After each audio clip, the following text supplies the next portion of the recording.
2 minute के लिए हम ध्यान में बैठेंगे। सभी सबको सीधा बैठना है।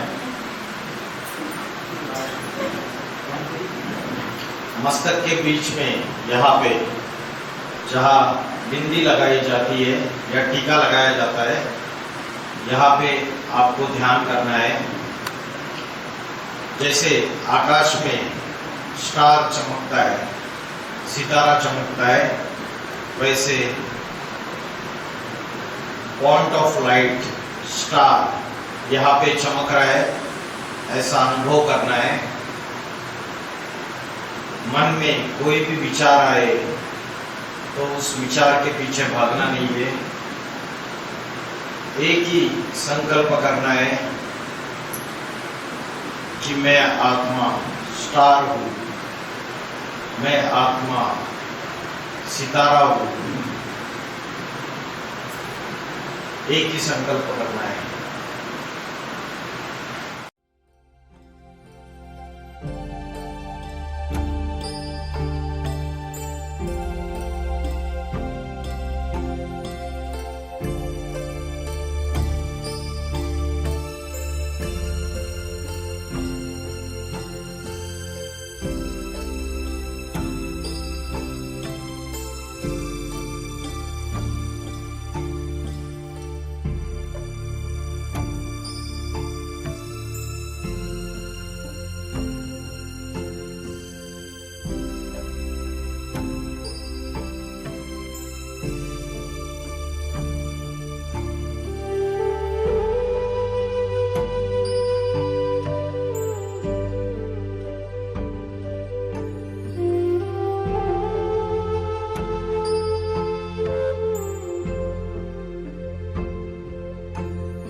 ओम नमः शिवाय।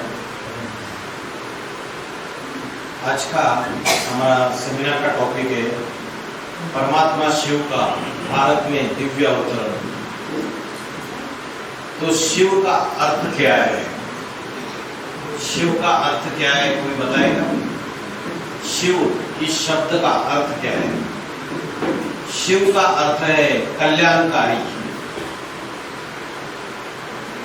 जब शिव इस धरती पर स्वयं अवतरित होते हैं तभी उनकी हर वाचा कल्याणकारी, उनके हर कर्म कल्याणकारी, उनके हर वाइब्रेशंस कल्याणकारी। तो परमात्मा शिव जो कल्याणकारी है सारी सृष्टि के लिए, लेकिन हम दूसरी तरफ क्या बोलते हैं? ब्रह्मा ने सृष्टि की स्थापना की शंकर के द्वारा। क्या करते हैं? विनाश, संहार करता बोला है। शंकर को क्या बोला है? विनाशकारी देवता, संहार करता बोला है ना। शंकर को विनाश करते हुए दिखाया है, महाकाल बोला हुआ है। तो शिव का अर्थ कल्याणकारी है। तो शंकर तो विनाश करता है, सारी सृष्टि का विनाश करता है। बोलते हैं शंकर ने जब तीसरा नेत्र खोला तो सारी दुनिया में प्रलय आ गया। तो शिव कल्याणकारी है और शंकर विनाशकारी है। कोई मकान का मालिक है, वो अपने ही घर को विनाश कर देता है क्या? तोड़ देता है? नहीं। कब तोड़ देता है? जब मकान बहुत पुराना हो जाता है, जब मकान टूटा फूटा हो जाता है, छत में से पानी टपक रहा है, दीवारों में क्रैक्स आ रहे हैं, तो मकान का मालिक क्या सोचता है? नया मकान बनाऊंगा और पुराना मकान तोड़ दूंगा ताकि बीवी बाल बच्चों को तकलीफ ना हो।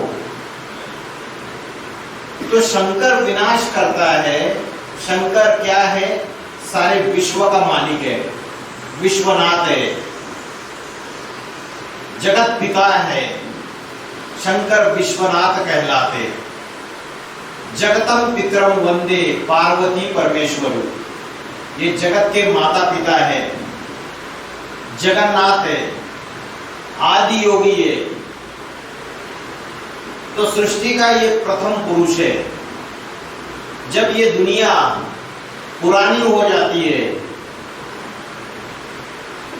पाप, भ्रष्टाचार, अत्याचार, दुख, अशांति, हिंसा, आतंकवाद सारी दुनिया में अति में बढ़ता चला जाता है। कौन से समय? अभी कौन सा समय चल रहा है? कलयुग। कलयुग नहीं चल रहा है अभी घोर पापी कलयुग चल रहा है। घोर पापी कलयुग, कलयुग का अति। तो जब ऐसा समय आता है तो वो जो मकान का मालिक है, विश्व का मालिक, उसको तो नया मकान बनाना चाहिए। फिर पुराना मकान में तो उसके बच्चे दुखी हो रहे, अशांत हो रहे। तो जो परमात्मा है वो इस दुखी अशांत दुनिया को नया बनाने के लिए उसको नया तो बनाता है, लेकिन पुराने दुनिया का विनाश करता है। कैसे विनाश करता है? आज दुनिया में अनेक धर्म है, 10 धर्म हो गए। जैसे रावण के 10 मुख है और 10 धर्म वाले 10 प्रकार की बातें कर रहे हैं अलग अलग। तो ये रावण राज्य का अंत करेगा। जब तक अंत नहीं करेगा तब तक दुनिया में शांति नहीं आएगी। शंकर का अर्थ है शम करोति। इसका मतलब है जो शांति लाता है सारी सृष्टि में, शांति की देवता है। आज हमारा मन भी अशांत है, समाज में भी अशांति है, दुख है, लड़ाई झगड़ा है। कलयुग का अर्थ ही है कलह क्लेश का युग। राज्य आपस में लड़ाई झगड़ा कर रहे हैं, देश आपस में लड़ाई झगड़ा कर रहे हैं, घर घर में लड़ाई झगड़ा है, भाई भाई के लिए, प्रॉपर्टी के लिए भाई भाई का गला काट रहा है। तो सब जगह अशांति और दुख का वातावरण फैला हुआ है। तब जो शंकर है, जो विश्व पिता है, वो क्या करता है? ये जो पुराना मकान हो गया, ये पुरानी दुनिया हो गई कलयुग की पापी, इस कलयुगी पापी दुनिया का विनाश और नई दुनिया सतयुगी दुनिया की स्थापना। सतयुग, कलयुग के बाद क्या आता है? सतयुग आता है। सतयुग का अर्थ है सत्य का युग। बोला है सत्यम शिवम सुंदरम। एक शिव ही सत्य है, सबसे ज्यादा सुंदर है। तो जो सतयुग है उसमें सत्य का युग है, सचखंड है। और कलयुग क्या है? झूठ का युग है। कलयुग में झूठ ही झूठ है। आज से 500 साल पहले तुलसीदास जी ने बोला था, झूठे लेना, झूठे देना, झूठे भोजन, झूठ चबेना। आज हमारा जो लेन देन है एक दूसरे से, वो झूठा हो गया। लेन देन होता है ना, किसी को हम एज अ फ्रेंड पैसे दे देते हैं, ये ले लो 5 लाख, आपको जरूरत है। वापिस देता है? नहीं देता है, चूना लगा देता है। झूठे लेना, झूठे देना, झूठे भोजन, भोजन भी झूठा हो गया हमारा। शुद्ध अन्न नहीं खाते, पवित्र परमात्मा की याद में बनाया हुआ भोजन नहीं खाते। झूठे भोजन, झूठ चबेना, तो सब कुछ ही झूठा हो गया। आज से 500 साल पहले तुलसीदास जी ने बोला था ये महावाक्य। अभी 500 साल के बाद दुनिया की हालत क्या हो गई? और ही नीचे गिर गई। तो जब घोर कलयुग की अज्ञान अंधकार की रात्रि फैल जाती है, कलयुग क्या है? रात्रि। और रात्रि के बाद क्या आता है? दिन आता है, सोजरा आता है, सवेरा आता है। तो कलयुगी रूपी रात्रि ऐसी ही रहेगी, जिसके बाद सतयुगी रूपी दिन आएगा, जिसको बोला है सचखंड। कलयुग है नरक की दुनिया, और जो आने वाली नई दुनिया है सतयुग, उसको बोला है स्वर्ग की दुनिया। स्वर्ग और नरक इसी दुनिया में होता है। द्वापर युग और कलयुग है नरक की दुनिया, और सतयुग और त्रेता युग है स्वर्ग की दुनिया, जिसको मुस्लिम लोग स्वर्ग को क्या बोलते हैं? मुस्लिम लोग बोलते हैं जन्नत। और नरक को क्या बोलते हैं? दोजक। क्रिश्चियन लोग क्या बोलते हैं स्वर्ग को? Haven, paradise. हिंदू लोग बोलते हैं वैकुंठ या स्वर्ग। सबने नाम अलग अलग दे दिए। तो वो स्वर्ग कहो, वैकुंठ कहो, या उसको राम राज्य कहो, जहां सुख ही सुख है। आज क्या है कलयुग में? अल्पकाल का सुख और लंबे समय का दुख। मोमेंट्री हैप्पीनेस है, क्षणभंगुर क्षणिक सुख है। आज हम इंद्रियों से भी, अपने इंद्रियों से, अपने शरीर से जो सुख भोगते हैं वो भी कैसा सुख है? क्षणभंगुर सुख है, क्षणिक सुख है, मोमेंट्री हैप्पीनेस है। कोई साधन चाहिए, मोबाइल, अच्छा वाला मोबाइल ले लेते हैं, थोड़े समय सुख लगता है, फिर बाद में नया मोबाइल लेने की इच्छा होती है, उससे तो अच्छा वो था। इच्छाएं बढ़ती जाती है तो सुखी रहते हैं हम? नहीं रहते हैं। तो कलयुग है नरक की दुनिया और सतयुग जो है वो स्वर्ग की दुनिया। तो जो शिव है वो इस सृष्टि पर कब अवतरित होते हैं? शिव कौन है? उनका परिचय क्या है? शिव और शंकर एक है या अलग अलग है? जब मंदिर में जाते हो शिव के, तब देखा है कि शिवलिंग ज्योतिर्लिंग बना होता है। कोई कोई मंदिर में, पुराने मंदिर अगर देखेंगे तो शिवलिंग भी रहता है मध्यवर्ती स्थान पे मंदिर के, और आजू बाजू में देवी देवताओं की मूर्तियां रहती है और शंकर का भी चित्र रहता है। तो शंकर की भी मूर्ति रहती है, नग्न मूर्ति, और शिवलिंग भी रहता है। तो शिव और शंकर एक है या अलग अलग है?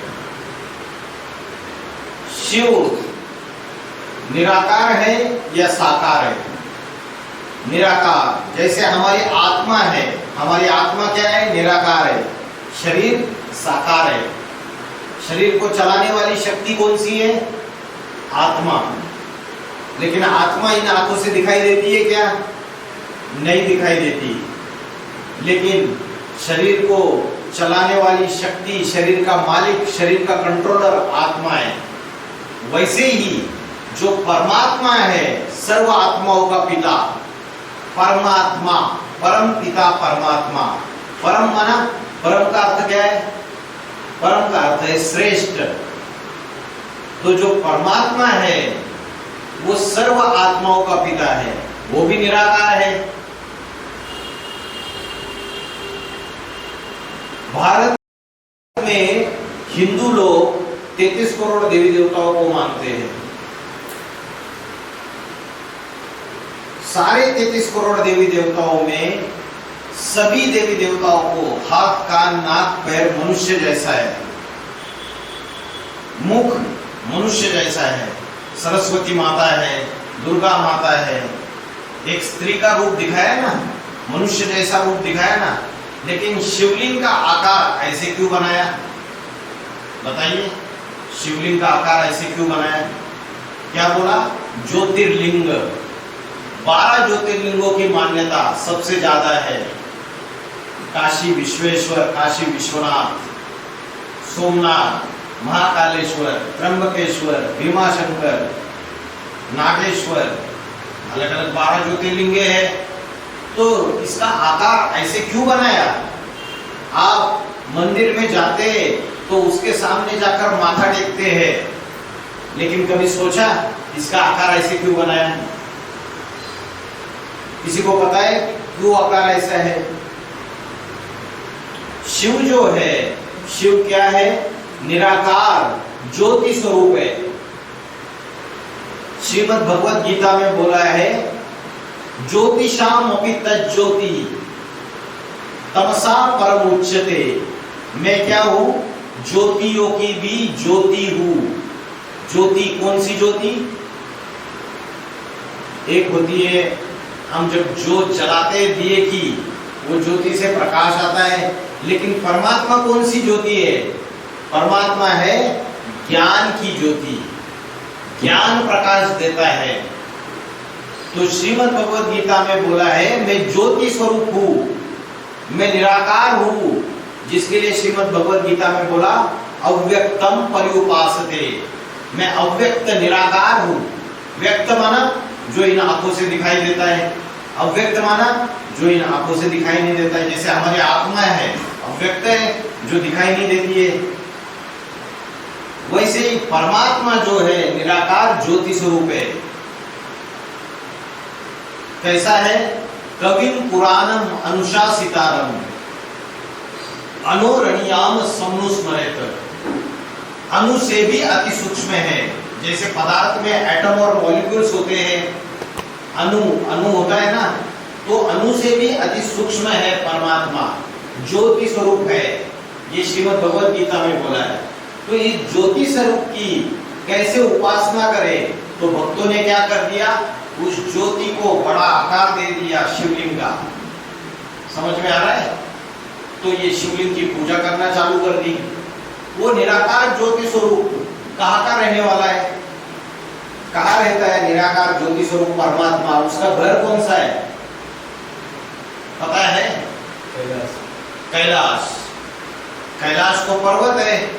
जब इस सृष्टि पे अवतरित होता है तो वो ऊंची अवस्था में रहता है। कैसे रहता है? ऊंची अवस्था में।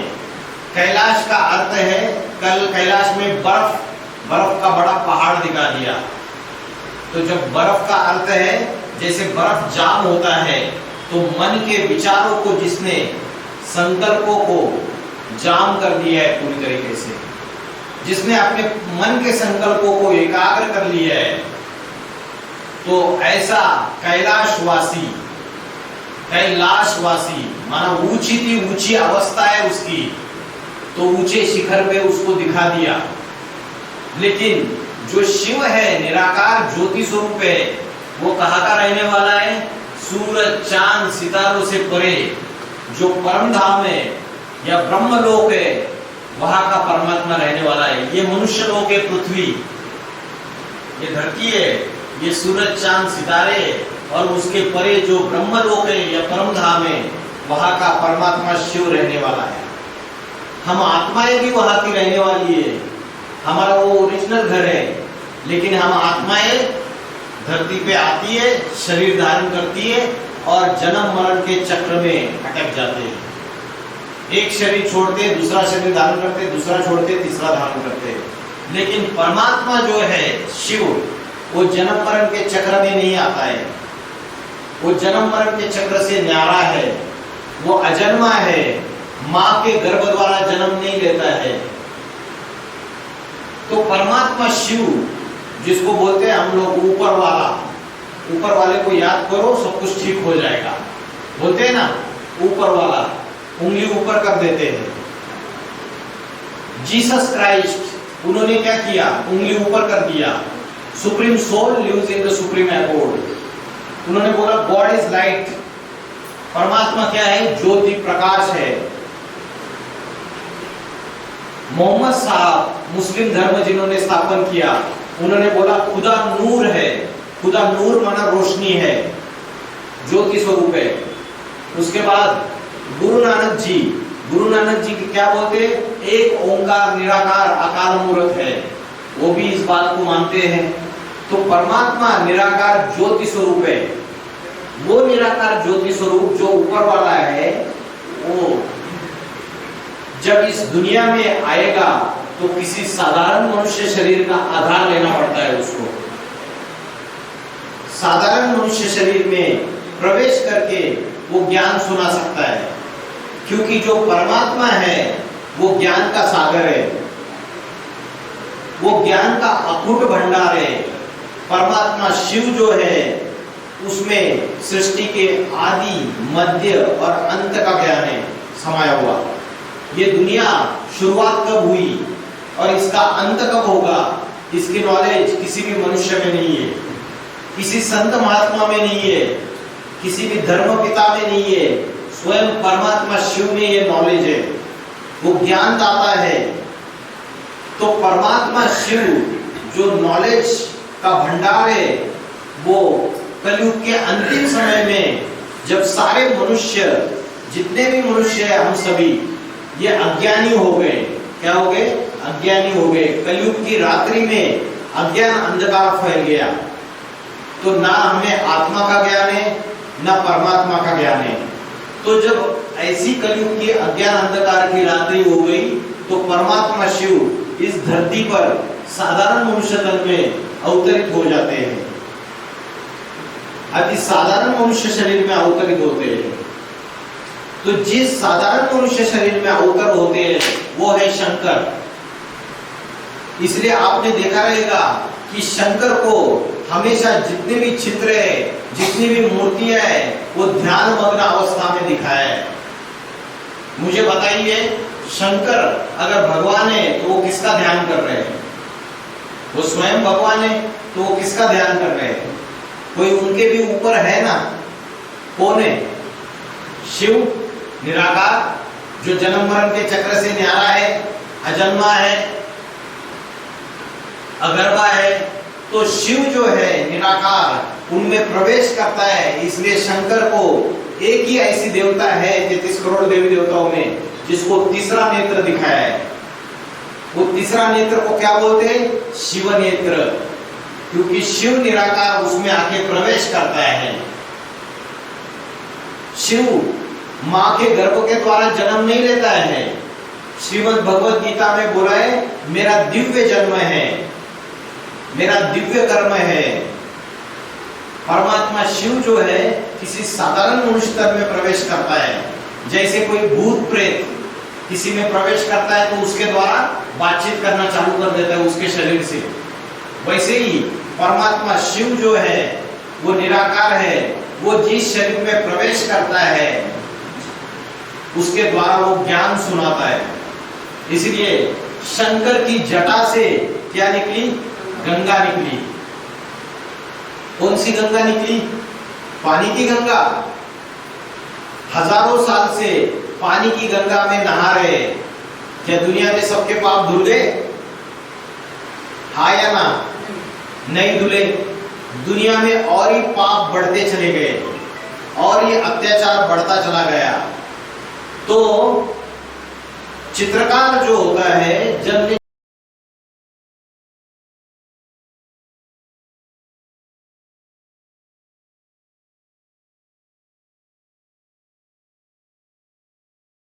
ज्ञान गंगा निकली, इसको चित्रकार कैसे दिखाएगा? जैसे ज्ञान महीन है, ज्ञान बहता रहता है, वैसे जल भी बहता रहता है। तो चित्रकार ने पानी की गंगा दिखा दी। ये ज्ञान गंगा की बात है। परमात्मा शिव जब इस सृष्टि पे आया तो इन्होंने सारी दुनिया में ज्ञान सुनाया। कौन सा ज्ञान सुनाया? अध्यात्म ज्ञान। अध्यात्म ज्ञान का अर्थ क्या है? अधिमना, अंदर, और आत्मा। तो आत्मा के अंदर का जो ज्ञान है उसे अध्यात्म ज्ञान बोलते हैं। तो परमात्मा के जटा से ज्ञान गंगा निकली। हमने उसका गहरा अर्थ समझा नहीं, हमें लगा पानी की गंगा से सब पाप धुल जाएंगे और अंग श्रद्धायुक्त हम फॉलो कर रहे। हाँ, वो जो पानी की गंगा है वो भी पहाड़ों से आती है, जड़ी बूटियों से होके आती है। तो हमारे अंदर कोई समस्या है, कोई बीमारी है, कोई निगेटिव एनर्जी है तो वो भाग जाती है। थोड़ा फायदा तो होता है उससे, लेकिन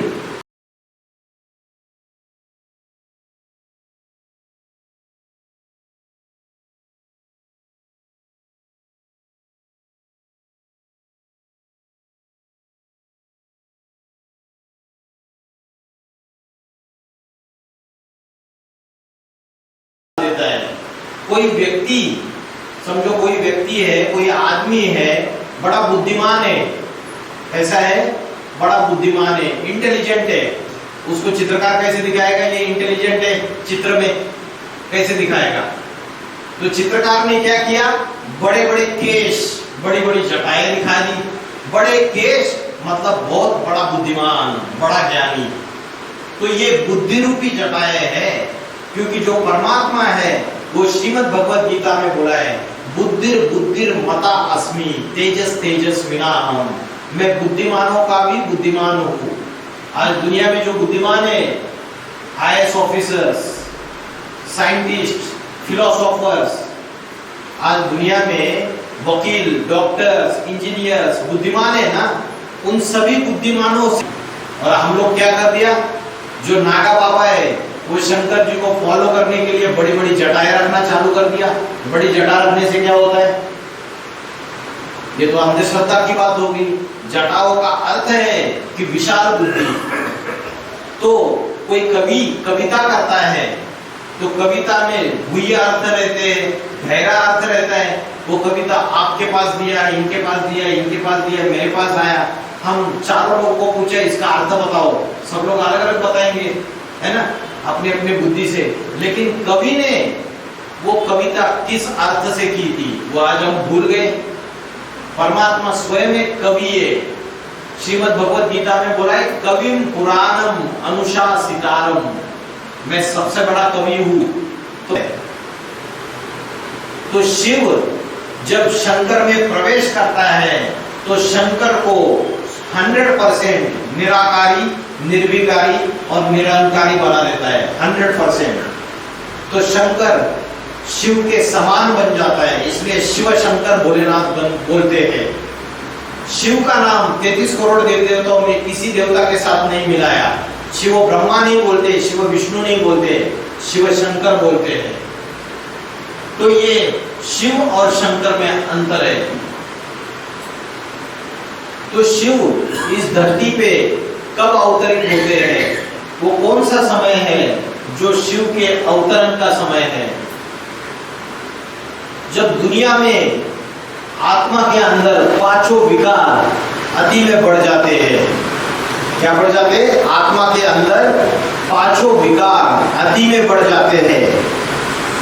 आत्मा पतित, पापी, दुखी हो जाती है कलयुग के अंतिम समय में। उस समय शिव इस सृष्टि में अवतरित होते हैं और उसी अवतरण को महाशिवरात्रि के रूप में गायन है उसका।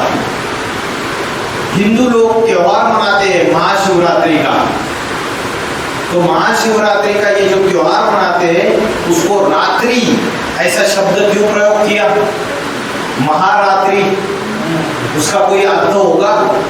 बताइए क्यों महाशिवरात्रि बोलते हैं? राम का जन्मदिन रामनवमी के रूप में मनाते हैं, कृष्ण का जन्मदिन कृष्ण जन्माष्टमी के रूप में मनाते हैं। लेकिन शिव का जो अवतरण है उसको महाशिवरात्रि के रूप में क्यों मनाते हैं?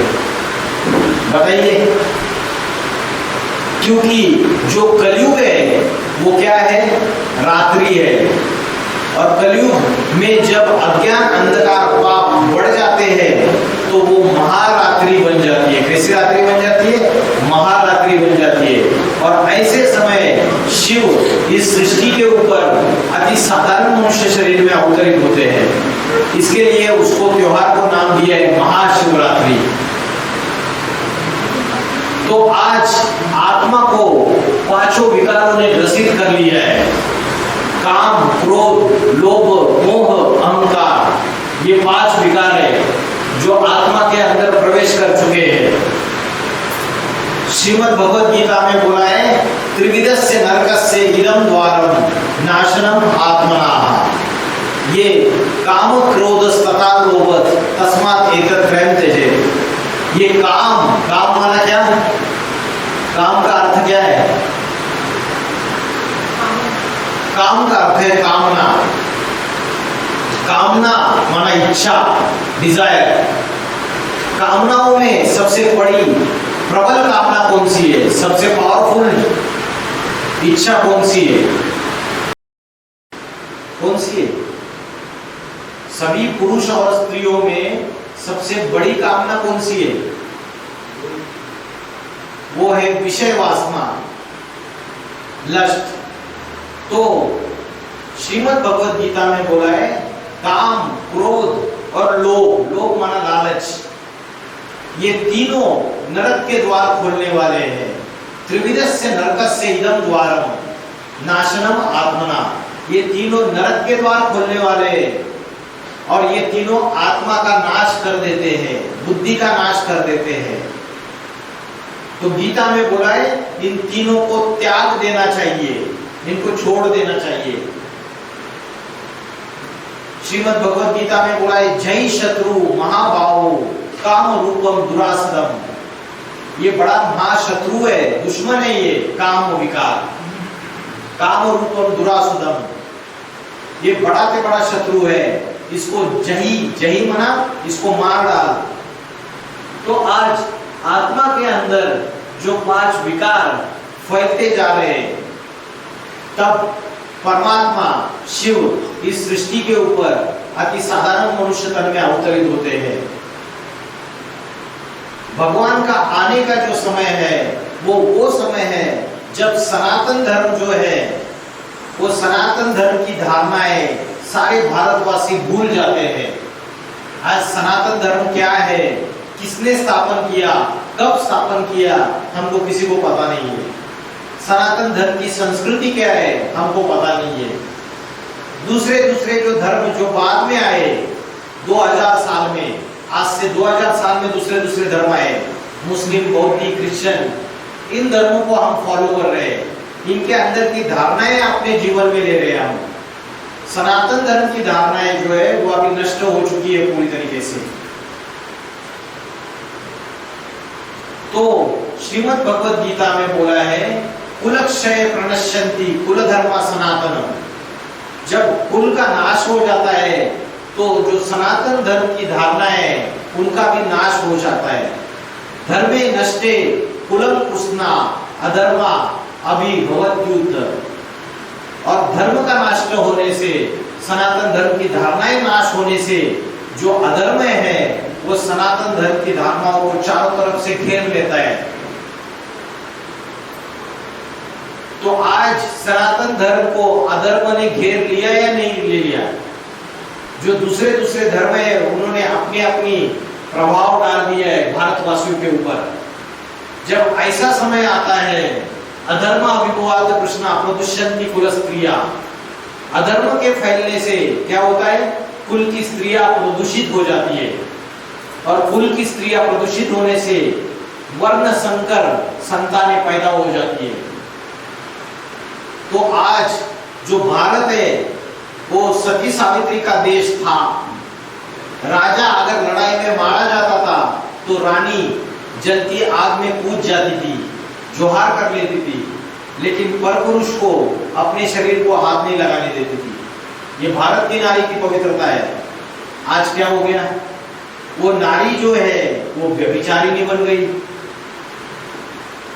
तो जब ऐसा समय आता है जब धर्म नष्ट हो जाता है और अधर्म फैल जाता है, तो अधर्म से कुल की स्त्रियां प्रदूषित हो जाती है और उसकी वजह से वर्ण संकर संतानें पैदा हो जाती है।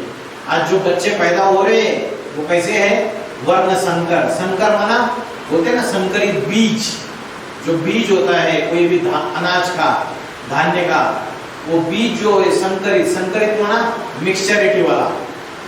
तो जो बच्चे पैदा हो रहे हैं वो मिक्सचरिटी वाले बच्चे पैदा हो रहे हैं। जो दुखदाई है, जो दुख देने वाले हैं, आज बच्चा जन्म लेता है तो माँ का ऑपरेशन करना पड़ता है। कौन सा ऑपरेशन, सिजेरियन, है ना। क्यों, पेट फाड़ के बच्चा, माँ जिंदा रहेगी या नहीं रहेगी पता नहीं है। मतलब कितना दुखदाई है, जन्म लेते ही माँ को इतना दुख सहन करना पड़ता है। पहले होता था क्या ऐसा, 70-80 साल पहले ये ऑपरेशन होते थे, सिजेरियन ऑपरेशन नहीं होते थे। तो सनातन धर्म की जो धारणा है ये लोप हो गई और आत्मा के अंदर ये 5 विकार आ गए और आत्मा पूरी पतित बन गई। तब परमात्मा जब धर्म की ग्लानि होती है और अधर्म का बोलबाला होता है, तब अति साधारण मनुष्य शरीर में अवतरित हो जाते हैं, अति साधारण मनुष्य तन में प्रवेश करते हैं और उसके द्वारा ज्ञान सुनाते हैं, अध्यात्म ज्ञान सुनाते हैं। आज जितने भी संत महात्मा है, कथावाचक है ना। आज दुनिया में बड़े बड़े हम टीवी चैनल पे देखते रहते हैं, कोई राम की कथा करता है, कोई कृष्ण की कथा करता है, कोई भागवत की कथा करता है। क्या वो स्वयं परमात्मा को यथार्थ रूप में जानते हैं? नहीं जानते हैं। वो तो दलाल कॉन्ट्रैक्टर बन के बैठे हैं। जब परमात्मा स्वयं इस धरती पे अवतरित होंगे तब वो स्वयं ही स्वयं का यथार्थ परिचय दे सकते हैं, दूसरा कोई भी नहीं दे सकता। इसलिए श्रीमद् भगवद गीता में बोला है, स्वयमेवात्मनात्मानं वेत्थ त्वं पुरुषोत्तमा। मैं स्वयं ही आकर अपना परिचय देता हूँ, दूसरा कोई मनुष्य मात्र मेरा परिचय नहीं दे सकता। परमात्मा जो है अजन्मा है, अजोपी, वो जन्म मरण के चक्र से न्यारा है और उसका जन्म दिखाया नहीं है। कौन सी ऐसी देवता है जिसका ना जन्म दिखाया ना मृत्यु दिखाई? बताइए। गीता में तो बोला मैं अजन्मा हूं, त्रिकालदर्शी हूं। त्रिकालदर्शी का अर्थ है तीनों कालों को जानने वाला, वर्तमान भविष्य और भूत। तो कोई तो ऐसी आत्मा है जिसमें सारी सृष्टि का ज्ञान है। तो परमात्मा कौन सा ऐसी देवता है जिसका ना जन्म दिखाया ना मृत्यु दिखाई? कौन है? शिव शंकर भोलेनाथ। उनके ना माता पिता दिखाए, ना कोई जन्म दिखाया, ना मृत्यु दिखाई। इसलिए मृत्यु नहीं दिखाई, इसलिए शंकर को क्या बोलते? अमरनाथ। क्या बोलते? अमरनाथ। अकाल मूर्त। अकाल मूर्त का अर्थ है काल। काल माना मृत्यु और अकाल माना जिसको मृत्यु नहीं आएगी, जिसको काल नहीं खाएगा। ऐसी मूर्ति माना ऐसी पर्सनैलिटी, ऐसा व्यक्तित्व। तो वो अकाल मूर्त है, अमरनाथ है। कृष्ण का जन्म दिखाया। देखा, देवकी माता के द्वारा कृष्ण का जन्म हुआ। कृष्ण की मृत्यु भी दिखाई। महाभारत युद्ध के बाद बहिलिये ने पांव में तीर मारा और कृष्ण की मृत्यु हो गई। लेकिन शिव शंकर भोलेनाथ का ना जन्म दिखाया ना मृत्यु दिखाई। इसलिए श्रीमद् भगवद गीता में जो बोला है अजन्मा, वो इनके लिए बोला है। त्रिकालदर्शी इनके लिए बोला है, क्योंकि बोलते हैं शंकर ने जब तीसरा नेत्र खोला तो सारी दुनिया में प्रलय आ गया, विनाश आ गया, है ना। वो तीसरा नेत्र कौन सा तीसरा नेत्र है? वो ज्ञान का तीसरा नेत्र है। ये दिव्य नेत्र है जो ज्ञान परमात्मा आके देता है, वो ज्ञान का तीसरा नेत्र है। तो परमात्मा शिव जो निराकार है, जब इस सृष्टि पे आते हैं कलयुग के अंतिम समय में, तो तीन देवताओं के द्वारा कार्य करते हैं। ब्रह्मा के द्वारा नई सृष्टि की स्थापना, नई जो सृष्टि आएगी, सतयुग, स्वर्ग आएगा, सचखंड स्थापन होगा, क्योंकि कलयुग है अभी। तो ब्रह्मा के द्वारा नई सृष्टि की स्थापना और शंकर के द्वारा पुरानी कलयुगी सृष्टि का विनाश, आसुरी वृत्तियों का विनाश, राक्षसी वृत्तियों का विनाश, अधर्म का विनाश, अनेक धर्मों का विनाश, अनेक जातियों का विनाश, अनेक भाषाओं का विनाश, अनेक परंपराओं का विनाश, अनेक कुरीतियों का विनाश। जब तक अनेक धर्मों का विनाश नहीं होगा, जब तक एक आदि सनातन धर्म स्थापन नहीं हो सकता। समझ रहा है? अगर कोई दूध का घड़ा है और दूध के घड़े में किसी ने ऊपर से एक बूंद विष की डाल दी, तो क्या हो जाएगा? सारा का सारा विष हो जाएगा ना, एक बूंद विष के डालने से। तो सनातन धर्म जो अति प्राचीन धर्म है, अति पुराना धर्म है, 5000 साल पुरानी सनातन धर्म की संस्कृति बोलते हैं। तो जो सनातन धर्म है वो स्वयं ईश्वर ने स्थापन किया है। तो जो सनातन धर्म है वो दूध का घड़ा है। क्या है? दूध का घड़ा है। जो दूसरे धर्म आए, इस्लाम धर्म आया, बौद्ध धर्म आया, क्रिश्चियन धर्म आए, ये जो दूसरे धर्म आए, इन्होंने क्या किया? विषय विकारों का विष डाला। हेलो, आवाज। इन्होंने विषय विकारों का विष डाला इसमें, और जो विषय विकारों का विष डाला उसकी वजह से वो दूध का जो घड़ा है वो दूध में विष आ गया। अभी बड़े बड़े संत महात्माएं आए, धर्म पिता आए, गुरु नानक जी आए, आदि शंकराचार्य आए, गौतम बुद्ध आए, अलग अलग धर्म पिता आए, संत तुलसीदास आए, सूरदास आए, कबीरदास आए। उन्होंने क्या किया? दूध डाला ऊपर से क्या किया? उस घड़े में दूध डाला लेकिन क्या विष निकल गया? विष तो निकला ही नहीं। तो विष कैसे निकलेगा? विष निकलने के लिए मतलब सभी धर्म पिताओं ने आके अपने अपने धर्म की धारणाएं प्रस्तावित की, लेकिन जो पुराना धर्म है, जो आदि सनातन धर्म है, उसको फिर से स्थापन नहीं कर पाए। अनेक अनेक धर्मों का विष फैलता चला गया और सारे धर्म कलयुग के अंत में आके सब एक दूसरे से झगड़ा करने लगे। सारे धर्म आपस में हिंसा करने लगे एक दूसरे से। तो परमात्मा शिव शंकर भोलेनाथ क्या करता है? अगर वो दूध से विष निकालना है तो पूरा का पूरा सारे धर्मों का विनाश करना पड़ेगा, अनेक धर्मों का विनाश और एक आदि सनातन देवी देवता धर्म की स्थापना।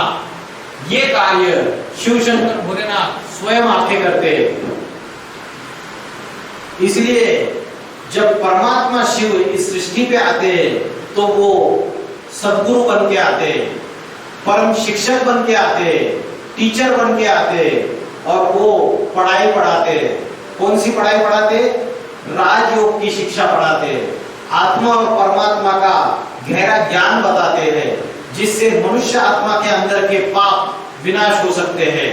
हजारों सालों से इतने संत महात्माओं ने ज्ञान सुनाया, लेकिन क्या मनुष्य के अंदर के पाप कर्म विनाश हो गए? नहीं विनाश हो गए। दुनिया और ही पापी बनती गई। परमात्मा शिव शंकर भोलेनाथ जब सदगुरु के रूप में आते हैं तो दिखाया एक चित्र में कि सप्तर्षियों को पढ़ाई पढ़ा रहे। तो परमात्मा ने कब आके पढ़ाई पढ़ाई? तो जो पढ़ाई पढ़ाने का समय है वो कलयुग के अंत का समय है, अभी वर्तमान का। भगवान का इस सृष्टि पे अवतरण हो चुका है और स्वयं आके वो गीता ज्ञान सुनाते हैं, क्योंकि जो हिस्ट्री है वो रिपीट होती है एज इट इज। सतयुग, त्रेतायुग, द्वापर युग और कलयुग। कलयुग अशांति पाप की दुनिया, कलयुग के बाद फिर से सतयुग रिपीट होती रहती है, साइकिल घूमता रहता है। ये चारों युगों का साइकिल घूमता रहता है। आज से 5000 साल पहले परमात्मा ने इस सृष्टि पे अवतरित होके गीता ज्ञान सुना के सृष्टि का परिवर्तन किया था, पापी सृष्टि को पावन बनाया था। अभी भगवान फिर से आए हुए कलयुग के अंतिम समय में, फिर से टीचर बनके, शिक्षक बनके राजयोग की शिक्षा पढ़ाते हैं और फिर से पापी सृष्टि को पावन बनाते हैं। श्रीमद् भगवद गीता में बोला है अध्यात्म विद्या विद्या नाम। कौन सी विद्या सिखाते? अध्यात्म विद्या। अधि माना अंदर, आत्मा के अंदर का ज्ञान सुनाते हैं। आज हमें किसका ज्ञान है? शरीर का ज्ञान है। हम जो भी पढ़ाई पढ़ते हैं वो शरीर की विद्या हमारे पास है। इंजीनियर, डॉक्टर, वकील बनते हैं तो शरीर की विद्या है, आत्मा की विद्या नहीं है। तो अध्यात्म विद्या विद्या नाम, ये अध्यात्म विद्या सर्व विद्याओं में सर्वश्रेष्ठ विद्या है। गीता में बोला है नहीं ज्ञानेन सदृशम पवित्रम यह विद्यते। इस आध्यात्मिक ज्ञान के सिवाय इस सृष्टि में कोई भी वस्तु पवित्र नहीं है। तो यह आध्यात्मिक ज्ञान क्या है, ये राजयोग की शिक्षा क्या है, ये हम देखेंगे। परमात्मा आके सबसे पहले हमें परिचय देता है हमारा। अगर हमने आपको पूछा कि हाँ आप कौन है, तो आप में से कोई ने जवाब दिया कि मेरा नाम बताया मैं सुनीता हूँ, किसी ने जवाब दिया मैं डॉक्टर हूँ, किसी ने जवाब दिया मैं इंजीनियर हूँ, किसी ने बोला मैं हिंदू हूँ, किसी ने बोला मैं मुस्लिम हूँ, किसी ने अलग अलग प्रकार के जवाब दिया। कोई बोला मैं बंगाली हूँ, कोई बोला मैं बिहारी हूँ, अलग अलग प्रकार के जवाब दिए। तो ये जो आइडेंटिटी है ये हमारा असली आइडेंटिटी नहीं है। हमारा असली परिचय जो है वो अलग है। हमारा असली परिचय जो है वो शाश्वत परिचय है, वो परमानेंट आइडेंटिटी है, वो कभी भी बदलती नहीं है। तो जन्म लेने से पहले भी हमारी आइडेंटिटी थी और मृत्यु होने के बाद भी हमारी आइडेंटिटी रहेगी। वो हमारी असली आइडेंटिटी है। मैं एक आत्मा हूँ, ये हमारी असली आइडेंटिटी है, जिसको हम भूल चुके हैं। हम अपने आप को क्या समझ बैठे? शरीर। ये जो हड्डी मांस का पुतला है ये शरीर है। जैसे ये इंस्ट्रूमेंट है, ये इंस्ट्रूमेंट में अगर इलेक्ट्रिसिटी नहीं फ्लो होगा तो इंस्ट्रूमेंट काम करेगा क्या? नहीं काम करेगा। वैसे ही शरीर, ये जो हड्डी मांस का पुतला है, इसमें जब तक प्राण शक्ति, चैतन्य शक्ति, आत्मा, ऊर्जा, एनर्जी जब तक प्रवेश नहीं करेगी तब तक जीवात्मा नहीं बनेगा। तब तक हम आंखों से देख नहीं सकते, कानों से सुन नहीं सकते, इंद्रियों से हलन चलन नहीं कर सकते। तो हमारी असली शक्ति आत्मा है। कोई व्यक्ति मर जाता है तो हम क्या बोलते? अरे वो जो प्रदीप भाई थे, अच्छे से कुर्सी पे बैठे थे, वो चले गए, वो स्वर्गवासी हो गए। तो क्या चला गया? शरीर तो उनका कुर्सी पे बैठा है अभी भी, चला क्या गया? जो शरीर को चलाने वाली शक्ति थी वो चली गई। तो आत्मा जो है वो हमारी असली आइडेंटिटी है। आत्मा की 3 शक्ति है, मन, बुद्धि और संस्कार। जब आत्मा एक शरीर छोड़ के दूसरे शरीर में जाती है, दूसरे माँ के गर्भ में जाती है, तो आत्मा के साथ साथ क्या ट्रैवल करता है? आत्मा के साथ साथ क्या जाता है?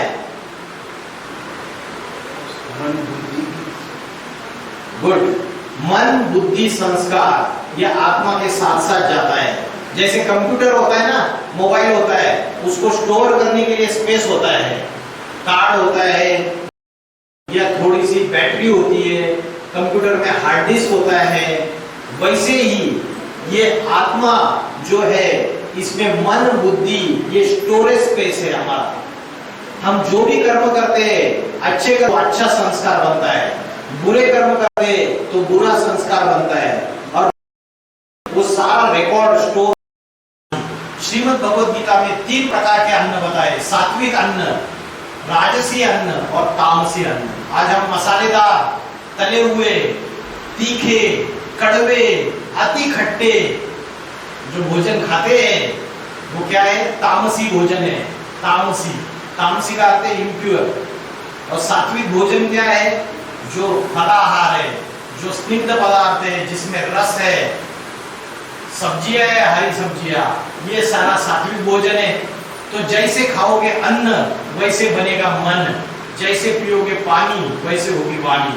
आज मन डिस्टर्ब क्यों है? क्योंकि अन्न भी हमारा जो खाते हैं वो ठीक नहीं है, वो सुधारना पड़ेगा।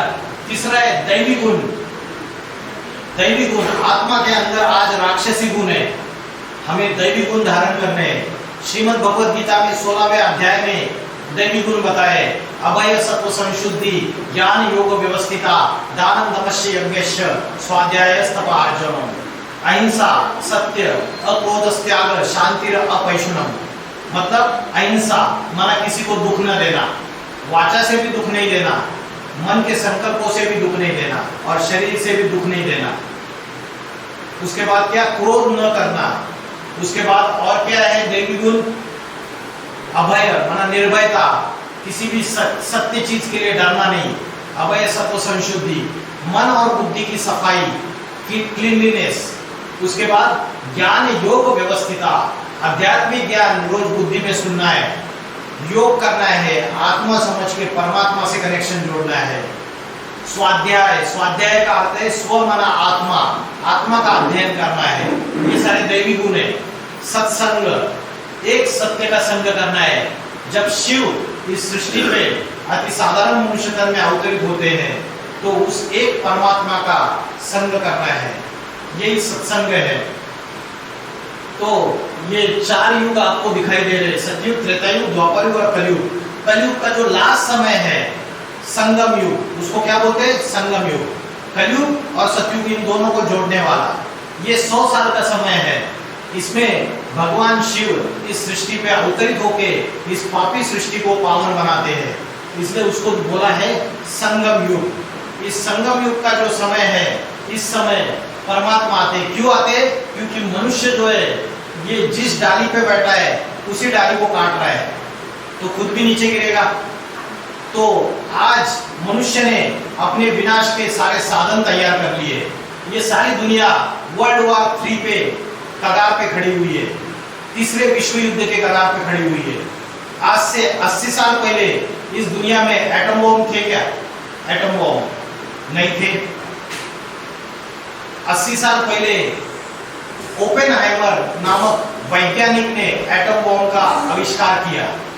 80 साल के बाद आज छोटे से छोटे देश के पास एटम बॉम्ब है, न्यूक्लियर बॉम्ब है, न्यूक्लियर वेपन से, न्यूक्लियर मिसाइल से सभी देशों के पास है आज। तो आज सारे देश आपस में लड़ाई झगड़ा कर रहे हैं। कोई जमीन चाहिए किसी को पानी चाहिए, किसी को हवा चाहिए, सब लड़ाई झगड़ा कर रहे हैं। चाइना भारत से युद्ध करना चाहता है, भारत की जमीन अपने कब्जे में लेना चाहता है, उधर से पाकिस्तान दुश्मन बना पड़ा हुआ है। सारे देश आपस में लड़ाई झगड़ा कर रहे हैं। सारी दुनिया तीसरे विश्व युद्ध के कगार पे खड़ी हुई है। जो वैज्ञानिक है उन्होंने अपनी तीखी बुद्धि से अपने विनाश के सारे साधन तैयार कर लिए मनुष्य सृष्टि के। रिमोट कंट्रोल का एक बटन दबा दिया तो सारी दुनिया एक सेकंड में खलास हो जाएगी। इतना जबरदस्त बारूद इस दुनिया में अभी बिछा हुआ है। मेरे घर के नीचे अगर किसी ने बारूद बिछाया है तो क्या मैं उस घर में सुरक्षित हूं? नहीं हूं। वैसे ही इसमें ब्लूटूथ ऑन है, वैसे ही सारी सृष्टि में अभी बारूद बिछाई हुई है। तो ये जो बारूद बिछाई हुई है सारी सृष्टि में, उसकी वजह से आज हम इस घर में सुरक्षित नहीं है। तो आगे चल के जब थर्ड वर्ल्ड वॉर होगा तो एटम बॉम्ब का एक्सप्लोजन होगा, न्यूक्लियर वॉर होगा, नेचुरल कैलेमिटीज आएगी, प्राकृतिक आपदाएं होगी। तो ऐसा समय आने वाला है। धरती के ऊपर पापों का बोझा बढ़ता चला जा रहा है। तो जब धरती के ऊपर पापों का बोझा बढ़ेगा तो धरती माता जो है वो बदला लेगी या नहीं लेगी? धरती माता बदला लेगी। भूकंप आएंगे, ज्वालामुखी फटेंगे, अकाल पड़ेंगे।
तो जब एटम बॉम्ब का विस्फोट हो जाएगा तो उससे जो गर्मी निकलेगी उससे धरती का जो टेम्परेचर है, अर्थ का टेम्परेचर, वो बढ़ जाएगा। अर्थ का टेम्परेचर बढ़ने से दक्षिण ध्रुव और उत्तर ध्रुव में जो बर्फ के पहाड़ है वो पिघल जाएंगे, और वो बर्फ के पहाड़ पिघलने से समुद्र का जो जलस्तर है वो बढ़ जाएगा, वाटर लेवल बढ़ जाएगा। वाटर लेवल बढ़ने से बड़े बड़े जो भूखंड है, America, Africa, Europe, Russia, Australia, New Zealand, ये सारे समुद्र के अंदर चले जाएंगे पूरी तरीके से। उत्तर भारत की जो धरती है, हिमालय, वो वही धरती बचेगी जिसके लिए बोला है कि भारत ये अविनाशी खंड है, उसका कभी विनाश नहीं होता है। सारी सृष्टि में प्रलय आता है तो शास्त्रों में बोला है, कथा बताई जाती है कि मनु क्या है? मनु सृष्टि का प्रथम पुरुष है। तो मनु और उसकी नवैया, नाव बनाता है ना, वो नवैया बच जाती है, और उस नवैया में वो क्या करता है? 108 बीजों को चुन लेता है, 108 बीजों को चुन लेता है, वो नवैया बच जाती है, और फिर नई सृष्टि शुरुआत हो जाती है, सतयुग। तो ये मनु कोई नहीं है, यही शंकर है, आदिदेव है। इसको आदिनाथ, जैन लोग बोलते हैं आदिनाथ, क्रिश्चियन लोग बोलते हैं एडम, मुस्लिम लोग बोलते हैं आदम, बोलते हैं ना आदम और हवा। क्रिश्चियन लोग बोलते हैं एडम और ईव, जैन लोग बोलते हैं आदिनाथ आदिनाथिनी, और हिंदू लोग बोलते हैं आदिदेव आदिदेवी शंकर पार्वती। सारी सृष्टि का विनाश होगा, लेकिन ये प्रथम पुरुष और प्रथम स्त्री, इनका विनाश नहीं होगा। इसलिए शंकर को अमरनाथ बोला है। प्रकृति जीते सो जगत जीत, काम जीते सो जगत जीत, इंद्रिया जीते सो जगत जीत। ये परम पुरुष है, उसके द्वारा सारी नई सृष्टि फिर से शुरुआत हो जाती है और पुरानी सृष्टि का विनाश हो जाता है। आज दुनिया में इतने विश्व शांति के सम्मेलन किए जाते हैं, वर्ल्ड पीस कॉन्फ्रेंस, लेकिन क्या शांति स्थापन हो पा रही है या और ही अशांति बढ़ती चली जा रही है? हिंदू मुस्लिम दुश्मनी बढ़ती चली जा रही है भारत में। आगे चल के गृह युद्ध के आसार है, सिविल वार शुरू हो जाएंगे। जैसे 1947 में भारत स्वतंत्र हुआ, भारत पाकिस्तान बंटवारा हो गया तो खून की नदियां बही, ट्रेनों की ट्रेनें काट दी गई। अभी भी ऐसा समय चल रहा है, हिंदू मुस्लिम दुश्मनी बढ़ती चली जा रही है। ये राजनीतिक पार्टियां और भी दुश्मनी बढ़ा रही है आपस में, और धर्म के नाम पे झगड़े हिंसा बढ़ती चली जा रही है। तो ये वर्ल्ड पीस कॉन्फ्रेंस अहिंसा सम्मेलन कोई काम के नहीं है। शांति कौन लाता है इस सृष्टि पे? शांति लाने वाली एक ही देवता है जिसका नाम है शंकर। शंकर का अर्थ है शम करोति, जो सारी सृष्टि में शांति लाता है। इसलिए बोला है शंकर चाप जहाज, जय चढ़ उतरे पार नर, बूढ़त सकल संसार। इस जहाज से वो सारी सृष्टि को पार लगा देते हैं। तो परमात्मा आकर ये दिव्य कार्य कर रहे हैं। नई दुनिया सतयुग आ रही है इस सृष्टि पे आने वाले समय में। बड़े बड़े जो भविष्यकार है इन्होंने भविष्यवाणियां की है। आपने किसी ने एंडरसन का नाम सुना है क्या? साइंटिस्ट एंडरसन, नॉस्ट्राडेम्स ये भविष्यवाणी किया है इन्होंने। और एंडरसन, जूल वर्न, उसके बाद किरो कीट, गोपीनाथ शास्त्री, उसके बाद कल्कि पुराण, ये अलग अलग जो शास्त्र है और भविष्यकार है इन्होंने भविष्यवाणियां की है। इन्होंने भविष्यवाणी में बोला है कि 21वीं शताब्दी में 21st सेंचुरी में उत्तर भारत से एक महापुरुष का अवतार होगा, और वो महापुरुष जो होगा वो छोटे छोटे साधारण लोगों को आध्यात्मिक ज्ञान सुनाएगा और उनको चॉइस करेगा, उनको चुनेगा और ऐसा शक्तिशाली आध्यात्मिक संगठन तैयार करेगा और ऐसी आध्यात्मिक क्रांति लाएगा दुनिया में। वो सर्वश्रेष्ठ मसीहा होगा इस दुनिया का। सारी दुनिया में जितनी भी महासत्ता है, अमेरिका, यूरोप, रशिया, चाइना, ये सारे उसके सामने नतमस्तक हो जाएंगे, झुक जाएंगे उसके सामने। योग बल के आधार से वो सारी सृष्टि में शांति स्थापन करेगा। एक जाति, एक धर्म, एक भाषा, एक राज्य स्थापन करेगा। और वो जो व्यक्ति होगा वो अति साधारण मनुष्य शरीर में होगा, कोई बड़ा राजा जैसा नहीं होगा, साधारण मनुष्य शरीर होगा। उसके द्वारा ये सारी सृष्टि परिवर्तित हो जाएगी, भारत विश्वगुरु बन जाएगा। तो यही संदेश मैं आप सभी को देता हूँ कि आध्यात्मिक विश्वविद्यालय के द्वारा परमात्मा शिव शंकर भोलेनाथ जो अवतरित हुए, उनका दिव्य कार्य चल रहा है। वो स्वयं आके आत्मा को परिवर्तन करने के लिए राजयोग की शिक्षा पढ़ा रहे।